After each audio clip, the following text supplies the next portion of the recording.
સુરતમાં રાજ્ય શિક્ષણ મંત્રી પ્રફુલ્લ પાનસેરિયાનું નિવેદન સામે આવ્યું છે, જેમાં સુરતનગર પ્રાથમિક શિક્ષણ સમિતિના આચાર્યને સસ્પેન્ડ કરવાની બાબત સામે આવી છે। શાળાના આચાર્ય સંજય પટેલને સસ્પેન્ડ કરવામાં આવ્યા છે। રાજ્ય સરકારની ત્વરિત કાર્યવાહી દેખાઈ છે। શિક્ષકોની મનમાની સામે રાજ્ય સરકાર હવે ગંભીર બની છે। ફરજ દરમિયાન 33 વાર દુબઈ પ્રવાસે ગયેલા આ શિક્ષક વિરુદ્ધ કાર્યવાહી હાથ ધરાઈ છે। બિનઅધિકૃત રીતે વેપાર અર્થે 33 વખત તેઓ દુબઈ પ્રવાસે ગયા હતા। ચાલુ વર્ષે 60 જેટલા શિક્ષકોને બરતરફ કરવાની વાત પણ શિક્ષણ મંત્રી દ્વારા કરવામાં આવી છે।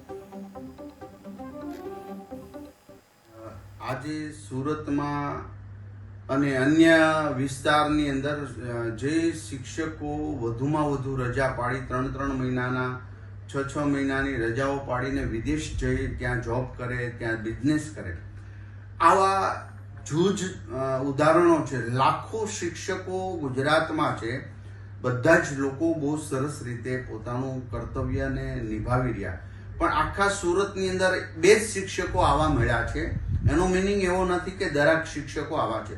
આ શિક્ષકને મેં અત્યારે જ સુરતના સંજય જે શિક્ષક છે, દુબઈ બિઝનેસ કરતો હતો અને અહીંયા શાળા રેડી રહેતી હતી, એ કાયદાનો દુરુપયોગ કરી, પોતાને મળેલા હકને દુરુપયોગ કરી, છટકબારી શોધીને આ લોકો આ રીતનું એક ભ્રષ્ટાચાર ઉપરનું એક સ્ટેપ છે। કારણ કે બાળકના વિદ્યાર્થીના શિક્ષણ ઉપર આની અસર થતી, તો એને સસ્પેન્ડ કરી દઈએ છીએ। આખા વર્ષ દરમિયાન અમે જે અભિયાન ઉપાડ્યું હતું એમાં કુલ 60 આવા લોકો નીકળ્યા હતા જે વિદેશ જતા હતા। એ તમામને બરતરફ કરી દેવાની ત્યારે પણ સૂચના આપી હતી ને હજી ગુજરાતની અંદર આની દરેક જિલ્લા શિક્ષણ અધિકારીઓને તપાસ સોંપી દીધી છે। લગભગ સંપૂર્ણપણે કોઈ જિલ્લાની અંદર આવું હવે બાકી નથી કે શિક્ષક એટલે પ્રિન્સિપાલ છે શાળાના પરમિશન વગર વિદેશ પ્રવાસ કરી રહ્યા હતા, તો એ બાબતે અમે પ્રાથમિક રિપોર્ટ મેળવ્યું છે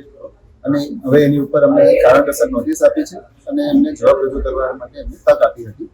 ત્યારબાદ એમને રૂબરૂ સુનાવણી માટે પણ બોલાવ્યા હતા અને હાલમાં તેઓ મેડિકલ લીવ ઉપર છે। એમનું કંઈ અકસ્માત